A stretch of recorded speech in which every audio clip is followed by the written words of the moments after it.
تجربه یه خرید خوب کمتر از تجربه خوردن یه غذای خوشمزه نیست و لذتی که به همراه داره پر از ترشح دوپامینه، خصوصا اگر اون خرید لوازم آرایش باشه.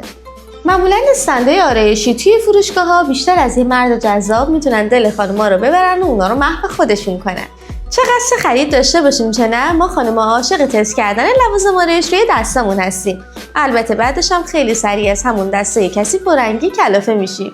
در خیلی از مواردی که تست محصول منجر به خرید یه خانم میشه، اون یه خرید موفق به حساب نمیاد، خصوصا در بحث کرم پود. توی فروشگاه همه چی خوب به نظر میرسه، اما نه تا وقتی که میایم خونه و شروع به میکاپ میکنیم. قرارمون داره دیر میشه و ما با چهره نالون جلوی آینه. این چرا اینقدر رنگش با پوست من فرق داره؟ به چند دلیل واضح.